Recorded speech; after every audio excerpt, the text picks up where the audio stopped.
I'm running late, not losing any sleep, cause I slept in. Well, not really. It's -30 outside. What's the temperature right now in Colorado? It was 10 this morning when we took Carm to school. It's currently -14 with a wind chill of -30. But honestly, after it gets down to like -10, can you really tell the difference after a while? No, the only thing that's colder than that weather is the ice running through Jarrett Stidham's veins right now. It's a Stiddy party!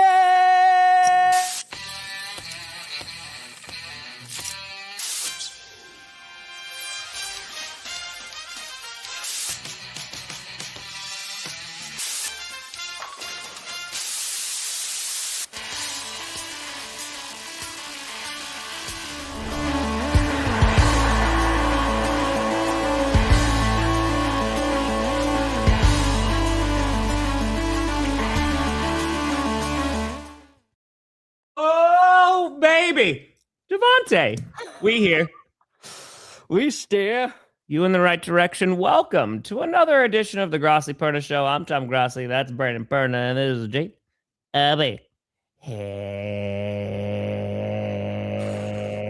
Yes, baby. Guys, we are what? A little more than 48 hours away from the AFC Championship game with the Denver Broncos and Jarrett Stidham ready to upset those New England Patriots. How you feeling? I know we talked about this on Monday. They're like, by the time I get to Friday, I'm going to be all in. I saw, changing profile pictures to Jarrett Stidham, in solidarity. There's a Broncos fever. Country. A Stiddy fever.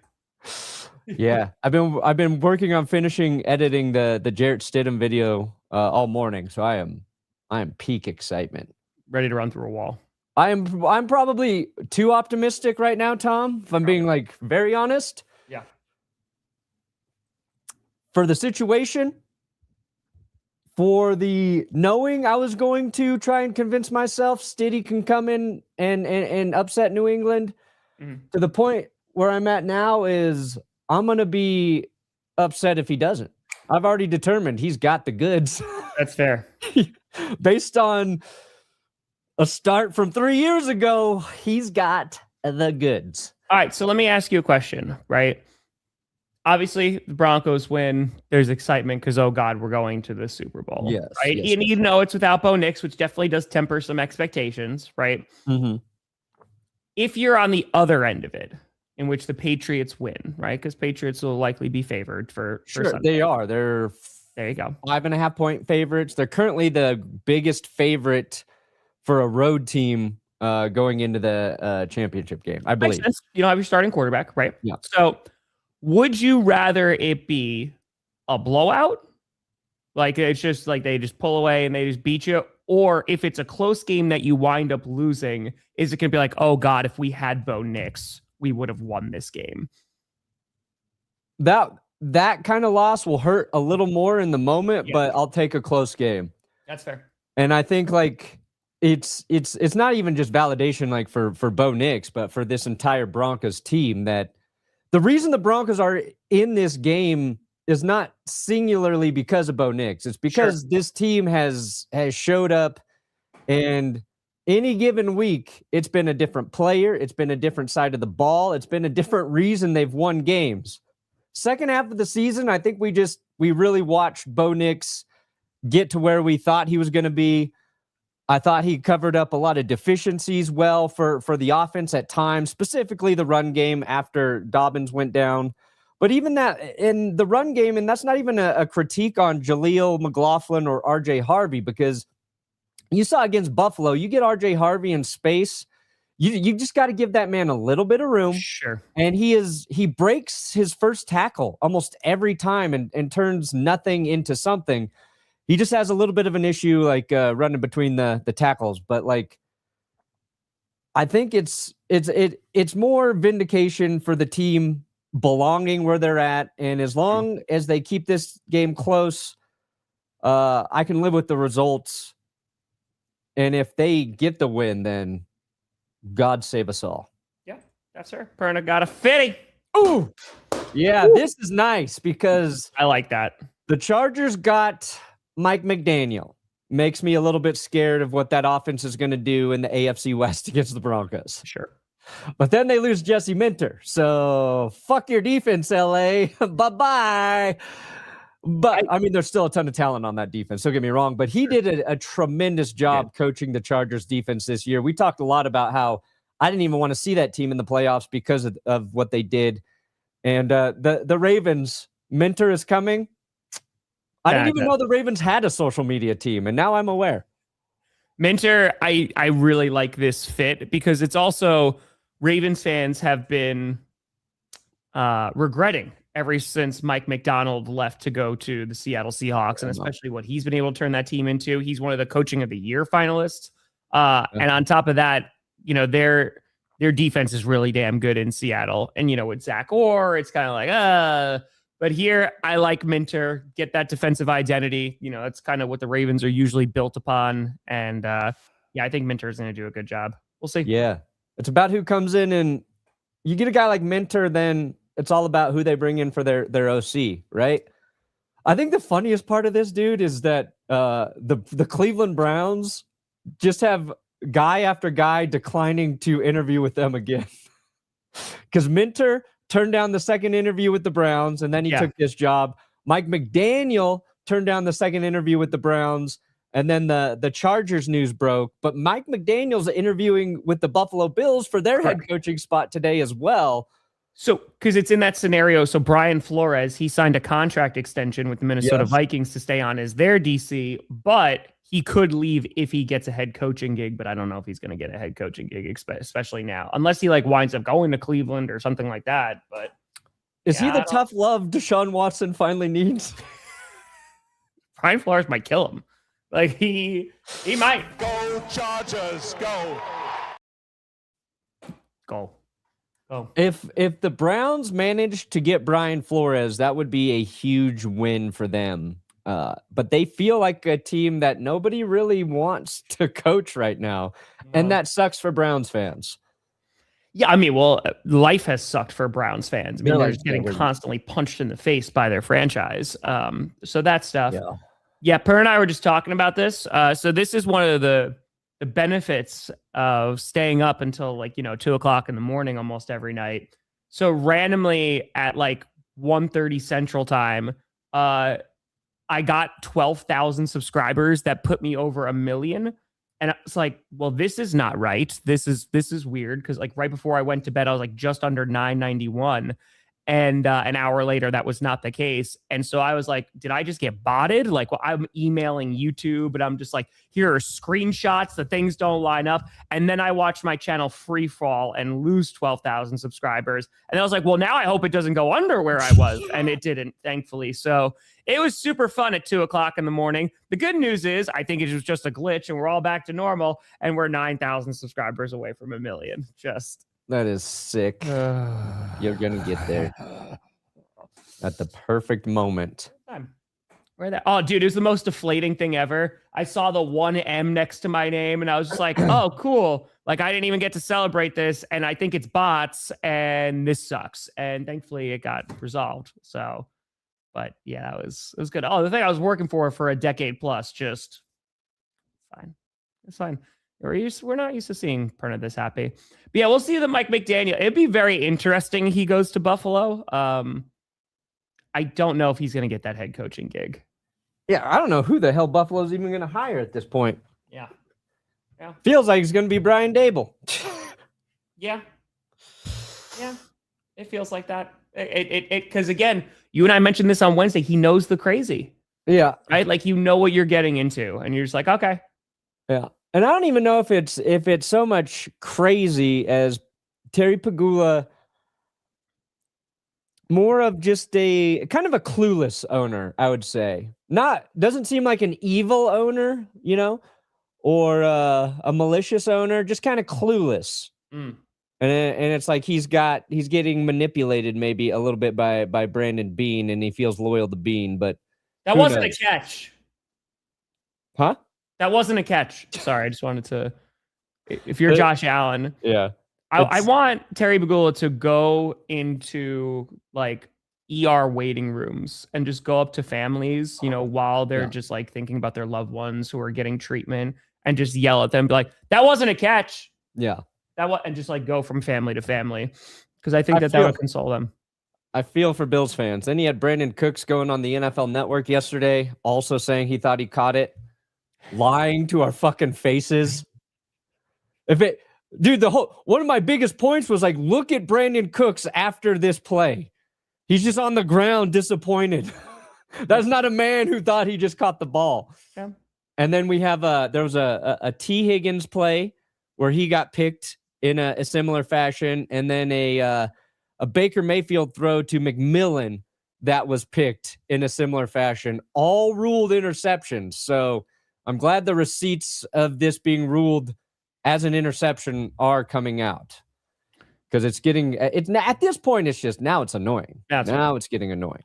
Jeff Hartley, is that like Jeff Hardy, right? Yeah. But I told Dolphins fans, I was like, listen, I know that there was some skepticism about Jeff Hafley being hired because he hasn't been a head coach before. And I understand, like, you want to get over the hump. Mike McDaniel wasn't a head coach. You wanted someone potentially with some more experience. But you're going to love the way he talks. And I watched his presser, man. And Jeff Hafley, I really hope he does well. Not against the Packers when he comes to Lambeau next season. But I really hope he does well, because he just seems like a good dude. And I loved having him in Green Bay. So I think he's going to do all right. Like, he was talking about trust and talking about belief and talking about accountability. Like, he's very well spoken. It was a good one. So yeah, I think you got a good one. We'll see how you can make nice speeches, as coaches. There's been plenty of those, but I think he can create a good team there. So feel better, JFK. Feel better. Perna, you ready for AFC NFC Championship? Oh my God, yes. You ready? Ready to do it? Ready to rock? Hey, I'm so ready. Stay warm. Appreciate you. I am. It's cold today. It could get down to, I think by me, it's like -40 with the wind chill. They're like, oh, you can get frostbite in 10 minutes. Yeah, no, it's a different level of cold, man. Today wasn't bad though. Like, I walked out and, you just layer up, and like, I was okay. And Dash went out real quick. He understood the assignment. He's like, I'm going to walk, I'm going to pee, I'm going to poop. And then we're going right back inside. So he understood. Yeah. No, with the Broncos, one thing when I'm trying to put together this Stidham video, and I'm like watching through different games and moments and highlights and things, and against Buffalo, Marvin Mims and Jaquan McMillan, both big performances, big plays. And what I didn't, I knew this, but like looking back through some of those games, they were doing this all season. Like the first time Denver played the Chiefs, big sack in that game comes from a Jaquan McMillan blitz. There was I think against like the Giants game, one of the big receptions at the very end there's Marvin Mims. So like, just seeing those guys kind of ball out and do it in key moments for a game where Denver's going to need the best from every player not named Jarrett Stidham as well. Yeah. Like, I feel pretty confident about like this team. And I say that as they're going against a very good Patriots team who is as complete a team as, they've played in a while. So it'll be fun. Doesn't guarantee shit, but I went from, oh no, Bo Nix is hurt. Okay, let's rally behind Stidham. Can Stidham actually do it? I think Stidham can do it, not just because of Stidham, but because of everybody else in that locker room, and because of Sean Payton. I think like the NFL Network did a good job hyping up Sean Payton this morning, and they were talking about his press conference, his second press conference that same night when Bo Nix first got hurt, and the confidence that Sean immediately illustrated in Jarrett Stidham. And they drew parallels back to when Kurt Warner had to come in for the Rams, and Dick Vermeil immediately showing confidence in his quarterback going into that season. And they have Kurt Warner talking about it. I think it's in America's Game. And Kurt Warner saying, like, I don't know, reflecting if they actually believed in me at the time. Like, but they made me feel like they believed in me. And that helped. And it's just 1 week, they have for Stidham. But I think, like, the transition from the shock of Bo going down to, all right, it's Stidham time. When your head coach believes in you that way, and then based on every interview or soundbite you have about Stidham, it's about his confidence, from like Max Crosby to Josh McDaniels to like all these guys talking about, he is a cocky, confident guy. Devin McCourty talking about it when he's running the scout team for the Patriots. And like, that's all we have to go off of. Yeah. Doesn't mean shit because he hasn't played, real football since the preseason. Yep. But is like, in terms of like all the little intangible things that you could hope to have, like, it's there. Well, and Lone, you make a good point. That's what we talked about on predictions too, right? It's just like when Micah Parsons goes down, if this team is going to make it to the big game, they're going to have to do it in a different way. For Denver, a big sense of their identity all season has been through their defense, right? That is how they have won football games. And Drake Maye has been sacked 10 times in these playoffs in 2 games, right? And considering Denver can get after the quarterback, like that's your major concern. So on top of that, while the entire, media is running with CJ Stroud completely crapping the bed last week, Drake Maye has also had multiple turnovers in those 2 weeks, right? Yeah. And so if Denver is able to do that, the concern that I have with Denver is that they were one-dimensional against one of the worst run defenses last week, and they're going up against a much better run defense this week. And it's like, okay, well, if you can't rely on Bo Nix to make that throw to Marvin Mims at the end, right? Yeah. Or on all those turnovers, then how are you going to move the football against a good defense? And I think that's where my concern is, just because, RJ Harvey, as you mentioned, is J.K. Dobbins back? Like I know that there was like rumors that he could. He looks good at practice this week. That'd be big. Yeah. I don't know if he's going to play yet. We should know today, right? I'd assume you're going to have an idea. But yeah, if they get Dobbins back, that's huge. Yeah. I think like the difference is I don't expect Jarrett Stidham to be Bo Nix in that fourth quarter. No. And I just hope he doesn't have to be. I hope exactly the strength that Stidham might have is maybe just being a little bit more comfortable in the pocket. And the Broncos offensive line has been considered the best offensive line in football for the majority of the season. If they do their job and they protect him, I think he can play a little bit better than Bo from the pocket through the first 3 quarters. Like, I'm hoping first 3 quarters, the Broncos have a decent lead, and then it's just you play very game manager level football in the fourth quarter. Yep. My fear is if they need some fucking magic then, and I'm not saying Stidham can't do it, I just, they go down a few points, then it's like, like can they rally? Can they score enough points, rally back? Yeah, Yankees, that's the other one too. So Christian Parker, we were talking about this on Wednesday because he was going to have an interview with the Packers as their potential new defensive coordinator, but the Cowboys hired him. So Parker, he was with the Philadelphia Eagles working with their secondary. So I actually like that hiring for the Cowboys, not only because I think he's going to be a decent DC, but 2 is because he's not Matt Eberflus, right? So yeah, I think that just there's a couple things that are working in your favor there. Yeah, Parker was in Denver. Christian Parker was in Denver for a bit. Very highly regarded by Broncos players. I think it was Justin Simmons had a lot of great things to say about Christian Parker, and that feels like a very smart hiring for the Cowboys. Yeah. And we're actually gonna have Adam Rank join us in a couple minutes here. Oh, he's coming on the show? He's going to come on. I love it. Kubiak, that's the thing. Does he go to Arizona? Does he go to Cleveland? Like, no. Clint Kubiak and Davis Webb, they wait for their chance to interview with the Bills. And they can't do it because they're both playing. Now, the weird thing with Davis Webb is with the Bills is he and Josh Allen are like very, very good friends. Mm. He's been painted as Josh Allen's best friend, actually, by one Peter Schrager. Mm. So would you want that? Like, would you want to hire a guy who you know is your quarterback's best friend? Yeah. There's some positives, I think, there, but like... Well, does Terry Bagula think that he's Josh Allen's best friend? Josh didn't invite me to his birthday. That's why I fired Sean McDermott.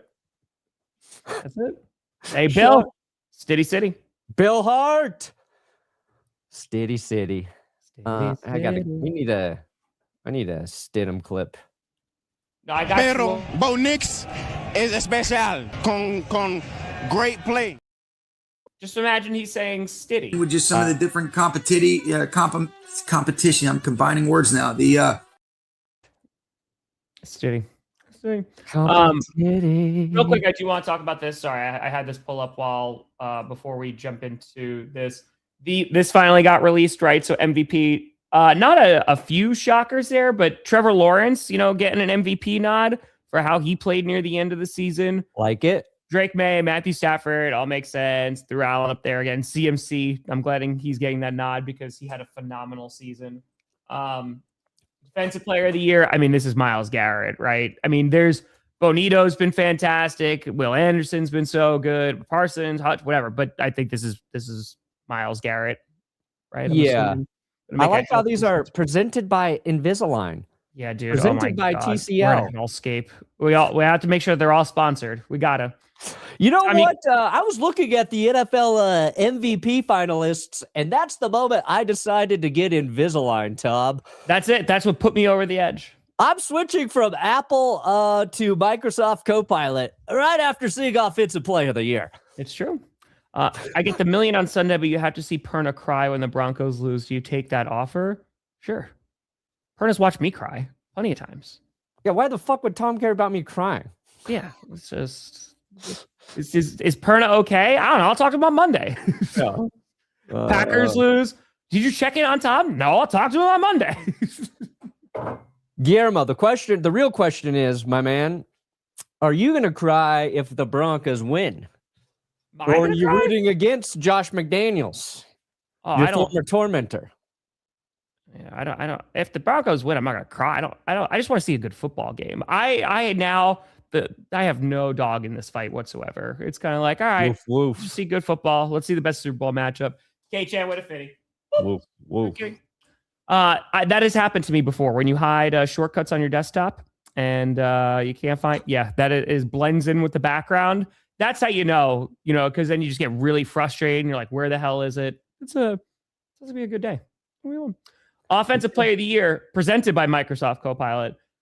Maye, McCaffrey, Puka, Robinson, JSN. No real surprises here, but as was mentioned before, no James Cook. So they threw in Robinson instead of James Cook. James Cook, who got the rushing title this year. So yeah, little interesting there. JSN, there was a chance that I thought he was going to win it, right? But he kind of, I don't want to say dropped off, but he kind of just it petered out a little bit. Puka obviously had a phenomenal season. I wouldn't be surprised if CMC gets this, or if Drake Maye doesn't win anything, he'll get Offensive Player of the Year. Yeah, that's what I'm imagining. No, Bijan was phenomenal. I think the one knock on James Cook, didn't he have a significant amount of fumbles? Fumbled a decent amount, I think. Cook, what were his fumbles this year? Hey, I had to test it. Get out of here. Ha ha ha. This MVP brought to you by Bidet. Presented by EA Sports Madden NFL. Yeah.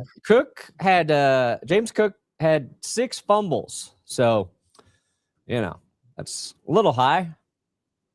Am I going to join Perna? Absolutely not. No. Perna can finally go lose, and go do a bet that he's better get your S together. So, no. Better get your S together, Nick and company. No. I should get an update on how many we're at, but I don't know why Abdul Carter's in here, but even Worry or Schwarzinger, I think would win this. Comeback Player of the Year, they might throw that at CMC. I mean, he had a phenomenal season. This That one, play call that Knicks got hurt was kind of dumb. Oh, we talked a little bit about it maybe Monday because Sean Payton dialed up 10 runs to the running backs. So I do think it was a weird call. I don't think you can ever like call plays and go, oh, I shouldn't call a designed run to my quarterback because he might break his ankle here. But in that situation, could you just hand it off to one of your running backs and probably be more effective?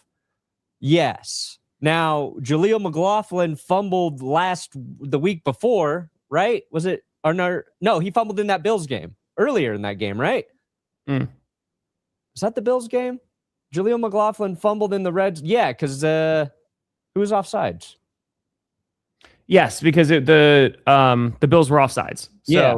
God, dude, my brain just because that's the one where also you had the drop touchdown on that drive. Yeah. So McLaughlin fumbled early in that game. Maybe that's one reason Sean doesn't want to go there.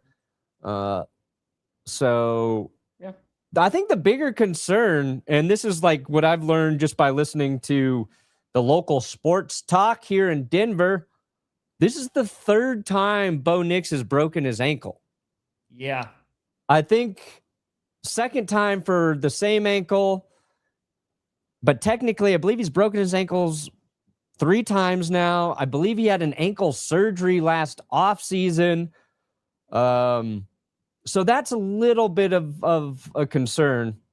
The fun thing, the conspiracy floating around now as well, and I'm not going to mention who started it, but the conspiracy is Bo Nix has not officially been put on IR yet. So there's a chance maybe... Didn't he get surgery a few days ago? Yes. Yes, but technically, I think they can put him on IR today or tomorrow, but that's been the fun conspiracy. Roshan, yeah, I mean, we talked about this narrative, right? And it's that the Patriots, there's been talk about their schedule and their list of their opponents all season.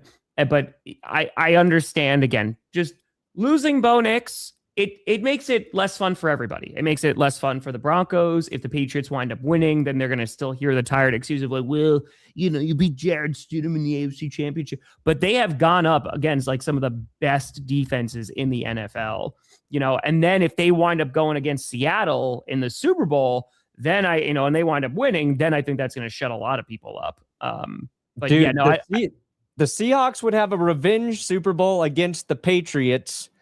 If the Broncos get there and got to play the Seahawks, then they have a chance for their revenge Super Bowl against Seattle. Yeah. But I don't think anybody Rams. really wants to play Seattle's defense right now. No, I'm very curious to see how they look against LA. Yeah. Very, very curious. I think they're not going to look as dominant as they have. I think they're going to look like a very good defense, but Stafford, the last time he played him, put up 457? Was it 457 against Seattle? Like McVay and Stafford, they're going to have success against them, drives, moments that, the Niners were not able to last week. I saw some stat about Seahawks, though. It was like they hadn't given up a 20-yard play in their last 4 or 6 games. Dude, I mean, it kind of makes sense because the last 2 games were against the 49ers, right? And they didn't allow a freaking touchdown. So that's going to make some stats look pretty good. Yeah, they have not allowed a play to gain more than 20 yards in over a month.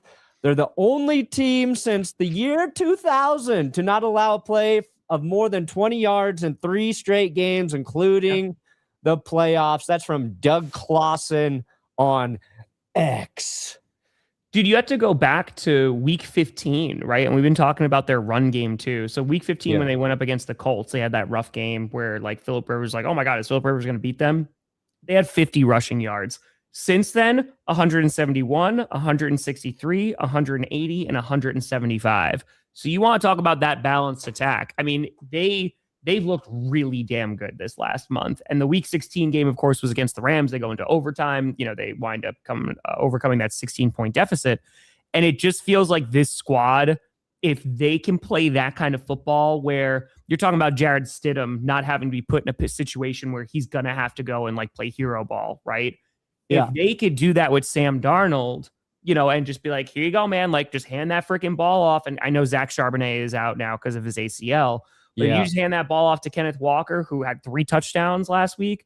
Yeah, I think the Seahawks are going to be in some pretty good shape. Right. Yeah, I think the Rams are going to. I think they're going to do a decent job containing the run and trying to force this game onto Sam Darnold. I think that's what their attack's going to be. Yeah, and the Rams certainly have the defensive front to do that. So, but are they going to get pressure, man? I mean, they got 2 sacks on Bryce Young, and their pass rush didn't look that great against the Panthers. They didn't get a single sack on Caleb Williams. Like, that's a little concerning, and sure. Again, the Bears do have a good offensive line, but are they going to be able to get pressure against a good Seattle Seahawks offense? No, that's fair. The reason that the Rams had success last postseason was their pressure. Like, yes. Jared Verse looked unstoppable. Braden Fisk was really good. But I think at times we've seen the Rams' defensive front be very good. Sure. And Caleb Williams has been tougher to sack this season. Absolutely. Both based on that O-line and just, his elusiveness. But that's Rams have to win that battle. Yeah. Because if they don't, and the Seahawks can run, and then, Darnold can take his shots. Mm-hmm. It's going to be interesting. How do you slow him down? Yeah. I mean, I do have the Patriots for the AFC just because I think they just have a significant advantage having their starting quarterback. And I think that they're I know it's crazy, right? And I just think they're a really balanced team. And my concern, I think the way the Broncos win that game, they get after Drake Maye, they force turnovers, they're able to sack him, and they just keep it a low scoring game, and they're able to do just enough. Dude, even if they're able to just kick field goals, right? I mean, just you saw that against the Bills. They were just able to chip away and just like, all right, field goal. And it made a difference in that game. So you're able to make this like a 17-14 game or even a 14-10 game. Yeah. You're feeling okay.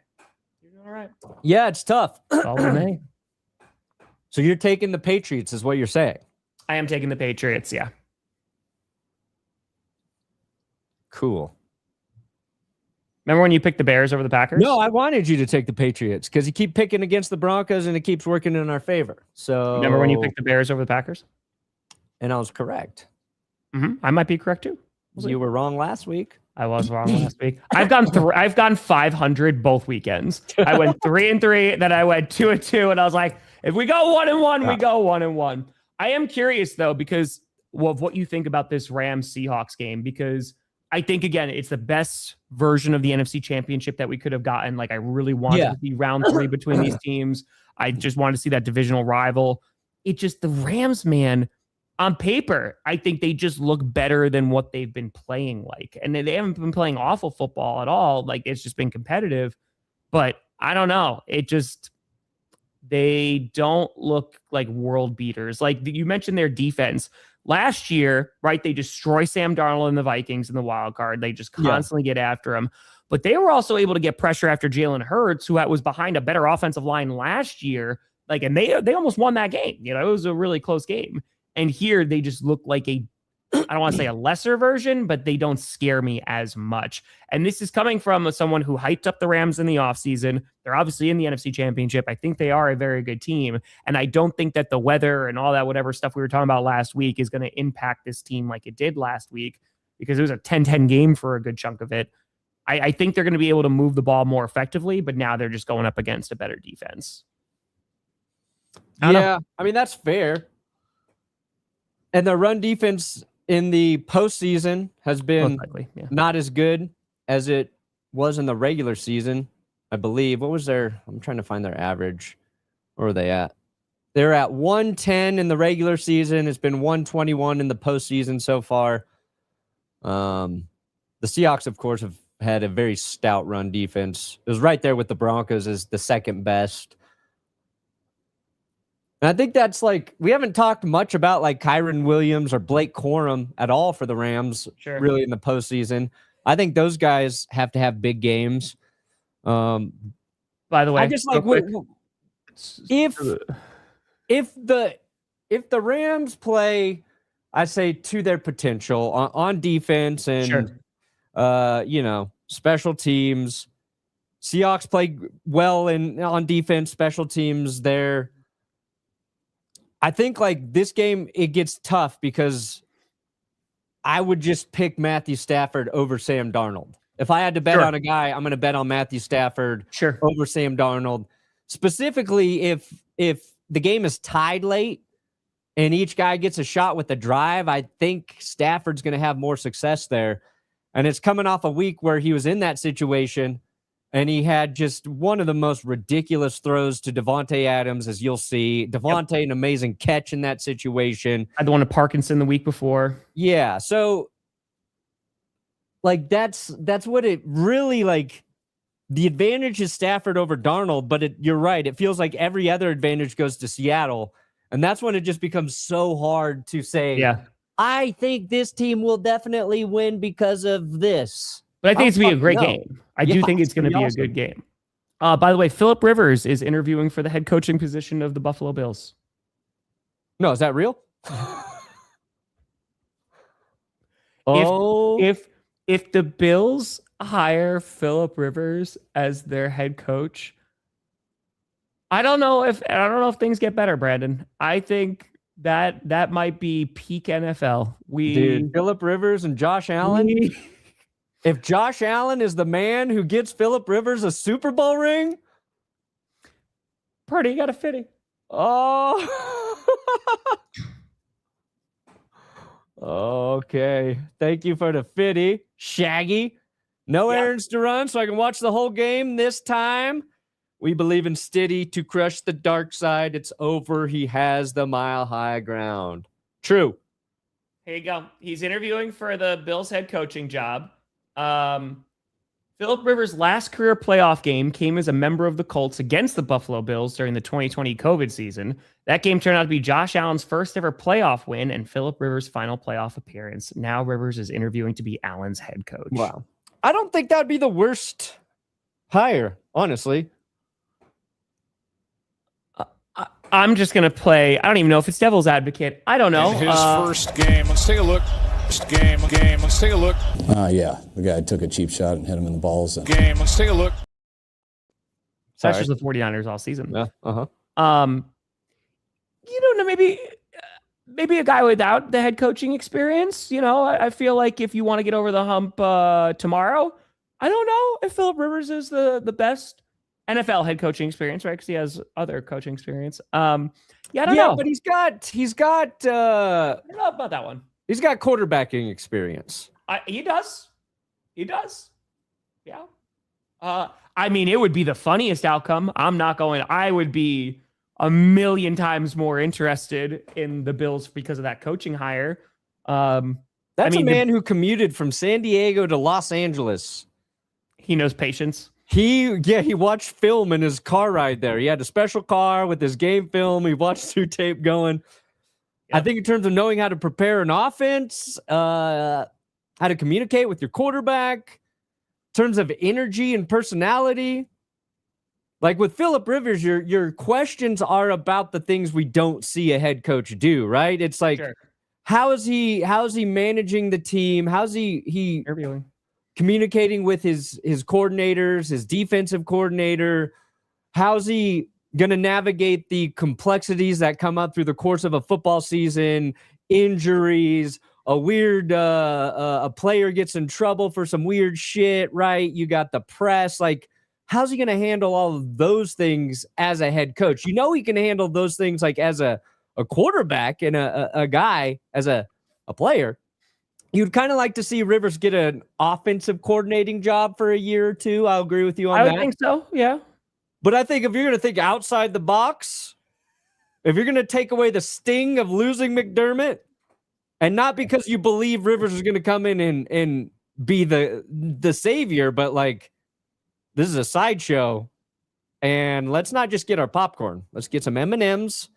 Let's take some shots of vodka in the parking lot. Yep. Let's have a post movie spliff ready to go, and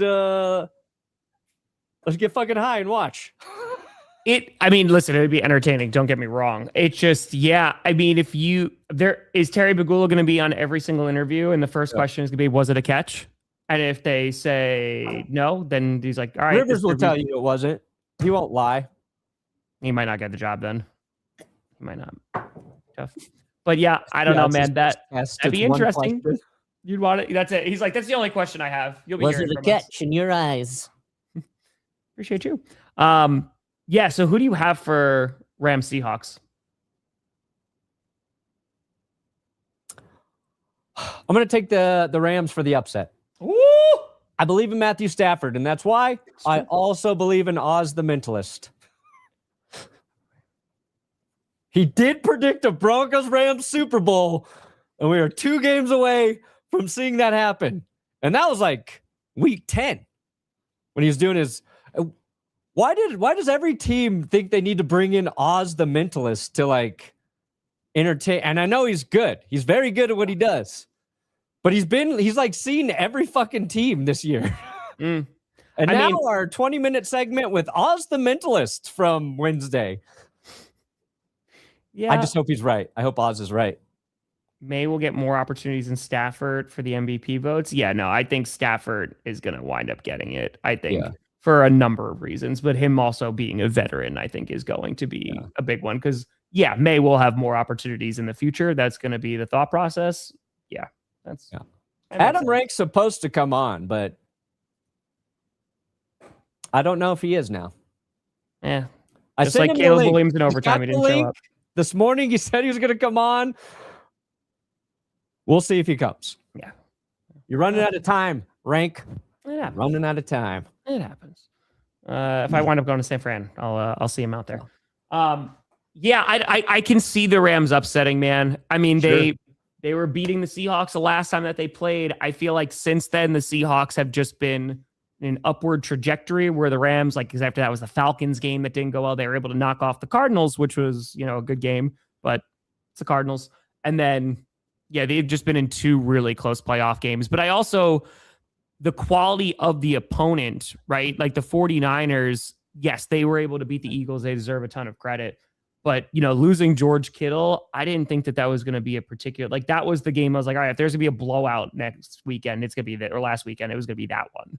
And it was. It was 100%. It'll be a blowout this time. If it is, and I'm completely wrong here, if the Seahawks blow out the Rams, then holy cow, it's going to be like, okay, no, like this, they should be winning the Super Bowl this year.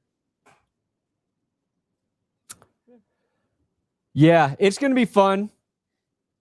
If the Rams don't win, like I hope, and let's just say the Broncos are out of it too, because I think as a Broncos fan, I'd rather play the Rams than the Seahawks because of the Seahawks defense. Because of the Seahawks defense going up against Jarrett Stidham. If it was Bo Nix, I honestly wouldn't give a fuck. I'd say whoever. Give me the best team. Let the Broncos play the best team. For Sam Darnold's legacy, he's had the most interesting path to get to this situation, and I genuinely root for Sam Darnold. So if the Broncos are out of the mix, the Seahawks beat the Rams, and they got to play the Patriots in the Super Bowl, and then Sam Darnold then goes and beats New England. I'll be pulling for Darnold. Sure. I love like a guy who's been written off, and then when that guy is Geno Smith, who talks about being written off, and then he's replaced by another guy who's been written off, and then that guy's better than the first guy that got written off. I like it. Yeah. A little underdog story. Yeah. No, I'll be pulling for Sam. I just feel like in a game like this, I'm banking on Stafford, but like it sucks because there's a lot to like about the Seahawks. Like I like Mike McDaniel. Yeah. It was a hire during that coaching cycle where everybody's like, yeah, he's a very good defensive guy. But they don't have a quarter, like he's going in with Geno. Like, what's he actually going to do for this team? How's he going to maximize Geno Smith? And then it didn't work out. They move on from him. It's like, oh yeah, Sam Darnold's going to Mike McDaniel. Like, how the fuck's that going to work out? Yeah. You got JSN, who it took a couple years. They move on from DK Metcalf. Tyler Lockett's gone. I think the Seahawks have kind of just proven a lot of people wrong this season, and they're a fun team to watch. They're a tough team. So I'm not trying to take anything away from Seattle by picking the Rams. Yeah, no, I get it. Daniel, feel better. Feel better. Ooh, Maya had a lot of fun with that. We had a lot of fun filming that. It was great. Yeah, no, I agree with you. I mean, the last time I think JSN had a little under 100 yards and a touchdown the last time that they played the Rams, if I'm not mistaken. And then he had a decent game before then. So we'll see what their secondary can do. As long as they don't have any momentary lapses of judgment like they did on the Cole Kmet touchdown, I think that they'll be okay. Yeah. But it's also like you throw in that divisional factor, man. Like, and it always, you never know what kind of game this is going to be. I think the biggest surprise would be if the Seahawks come out and they just absolutely dominate the Rams. That I would be, oh, damn, I didn't see that one coming. And then they got to be well beyond favored for the Super Bowl. So there you go. Bills, Philip Rivers. Yeah, I did pick the Seahawks, though. I mean, again, I think the Rams can upset them, but there's their level of play the last few weeks. It's a little concerning, and the Seahawks are playing really damn well. Yeah, they better be kicking the ball out of the back of the end zone, too. You do not want to give Rashid Shaheed a chance to torch you. It is very, very true. If I were the Rams, that's what I would do. And again, it's also the first time that they played Sam Darnold. That's when he had like that 4 interception game. I think the Rams only won by a couple of points, but the last time that they played, Darnold had like those 2 really bad picks, right? And it was in the fourth quarter, and it was like, oh God, like Darnold completely crapped it. That was on Thursday Night Football, and then they rallied back. Like, that's the other thing the Rams are going to have to do. They're going to have to force some turnovers, and Stafford's going to have to play like perfect ball. So. Yeah, that's the tricky thing. It's like I trust Stafford more, but do I trust Stafford against the way the Seahawks defense has been playing? That's a tough one. Not really right now. That's a tough I don't trust one. anybody playing against that defense. It's true. But I think if I trust a coach to figure out a good game plan for Seattle's defense, it is Sean McVay. Nah, we're not going to co-stream all that It'd together. be a mess. It'd be a disaster. That'd be like a mess you could never clean up. Need to be myself. That's Tree it. can't even log into Twitter right now. I think the experience will help him when he faces the Broncos defense. I mean, I think that Drake Maye has been able to do a bunch, even though he's gotten sacked a ton of times. Like, he's had better protection. They invested in that O-line, but he's still got, what was the second most hit quarterback or sack quarterback this year. And then Herbert was like right behind him. So I don't know, man. Like, they're going to have to neutralize that Broncos pass rush. But considering they were able to still beat the Texans, I'm a little bit more afraid of the Texans defense than I am the Broncos. But who knows, man? I mean, they're both really good. I think Drake Maye having to play against 2 very good defenses is beneficial for him. That's how you learn in the NFL, right? Like, it's game reps. That's our big fear with Jarrett Stidham. Has not had any game reps this year since the preseason. So I do think it helps him. I don't think it means that, he can come in and have a ton of success against Denver's defense. I think like with the Patriots, even in those victories, they were playing teams that were pretty one-dimensional. So like if you're a Patriots fan, that's your only real concern. Yes, they played a juggernaut Texans defense. They played a very talented Chargers defense, but the Chargers have no offensive line. It's literally one of the worst offensive lines to go into the playoffs. The Texans offense was fucking putrid. It was so bad. You had Dan Orlovsky apologizing for being critical of CJ Stroud. Like, it was bad. It was one of the worst playoff performances we've seen in a hot minute. Like, it was pretty horrendous. And I like CJ Stroud a ton. Man, there's a whole character I have named the Stroud. You know what I mean? Like, I really like him and I hope he does well, but holy God. Like, it was ugly. Yeah. Now, the good news for the Patriots is they might be getting a one-dimensional Broncos football team. We don't know. The Broncos offense with Jarrett Stidham could be very one-dimensional for sure. I'm hoping it's not. I don't think it will. I think their offense is going to be like, I think their offense is going to function a little bit above average. That's my honest feeling about it. But the thing that scares me about New England is their defense has been playing as well as any of the other defenses in the postseason. Yes. It's Seattle, it's Denver, and it's New England right now. All of those teams have defenses that can take over games and that you have to worry about. So that's what scares me. If the Patriots had like this, if Drake Maye, did what he did this season and they win all these like high scoring games and you're like, yeah, their defense though lets up a lot of points. That's just not really been the case. Yeah. So that's what scares me. Should be a new rule for hiring that every team who fired a coach with more than 5 years tenure should be forced to hire each other former coach. Every team who fired a coach with more than 5 years tenure should be forced to hire. What? Huh? You mean like within a division?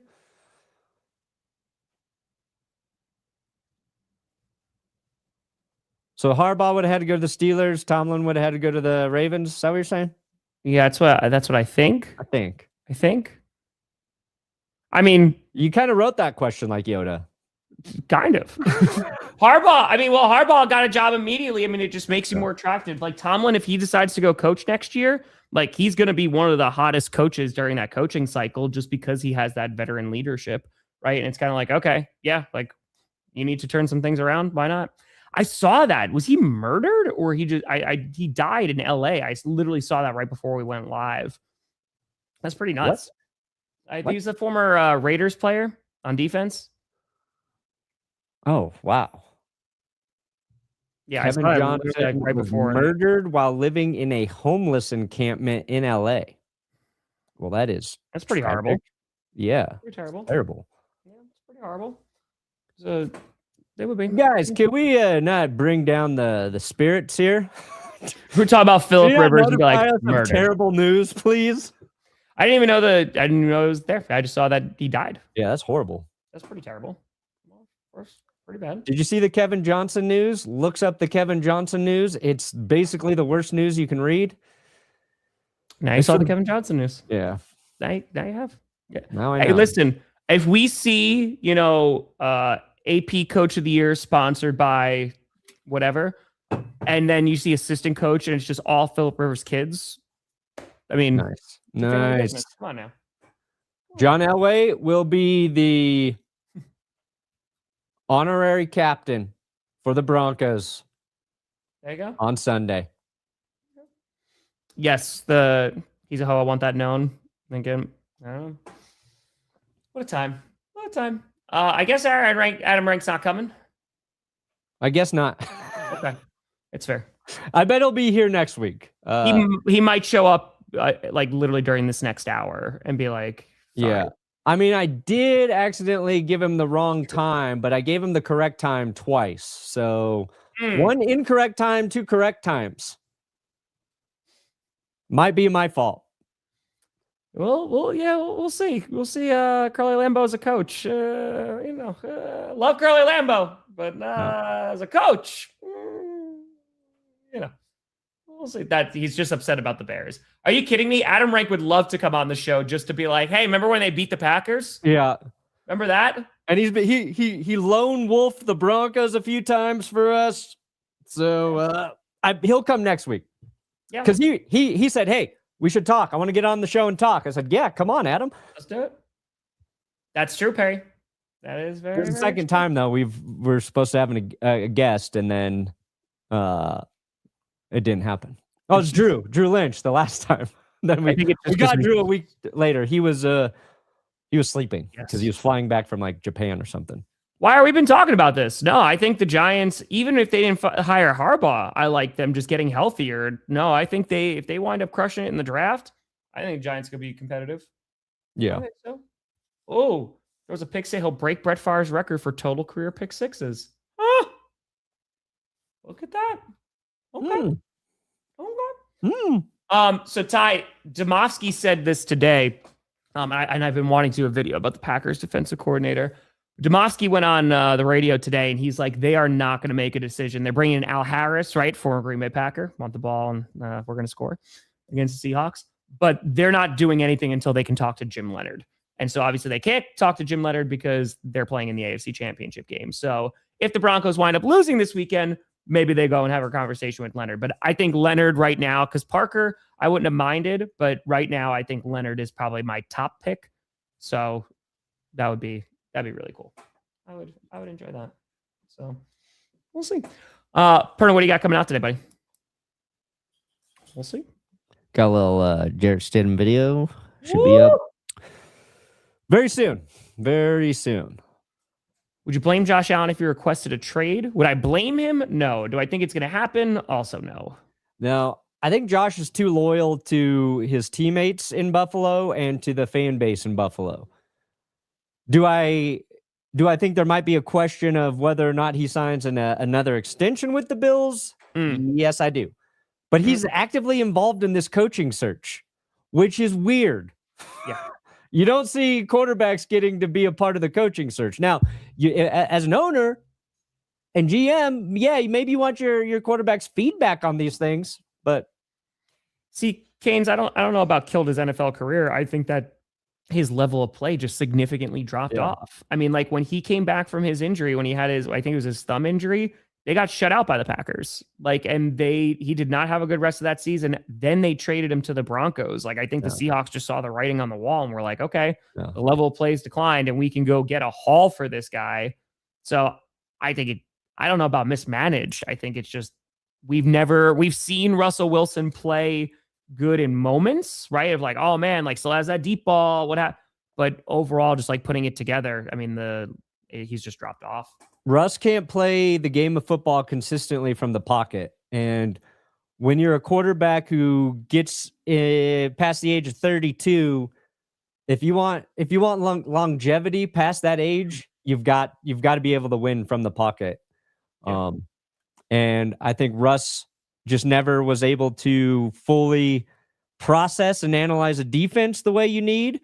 And I think his we'll see that. I just think his stature, being shorter, trying to play back there is more difficult. So I think those two very real things just caught up to Russ. Yeah, that's it. Yeah, I don't listen. First of all, that'd be a luxury of a problem to have, right? But two, it doesn't make even sense financially because Bo Nix on his rookie deal. So, nah, man. If Stidham winds up winning this AFC Championship game, he's gonna be a legend in Denver. If they wins the Super Bowl. Wins the Super Bowl. Statue. The Broncos trade Jarrett Stidham and Bo Nix for Josh Allen. And then we win Josh a Super Bowl. And then the Bills give us Bo Nix and Jarrett Stidham back. I was about to say, you just gave up on Bo Nix already, huh? No, we love him. We just want Josh to win one too. There you go. Yeah, Friday night Q&A tonight. I'm going to try to get a video out today too, potentially on the defensive coordinator or a skit. I don't know. Scripted took me 3 days, so we'll see. Dude, the toughest part for Bo Nix is the moment I think he was validated in everyone's eyes in the football world. They learned his ankle was broken. Yes. You know what? Bo actually cared. He was the dude when that team needed him. Yep. Oh, we won't. Nope.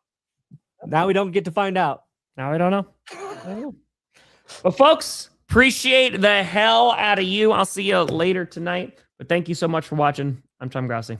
That's Bryant Perna. This is GPS. And you have been navigated. And you've reached the Broncos beating the fucking piss out of the Patriots. Let's go, Stiddy! Let's go, Stiddy!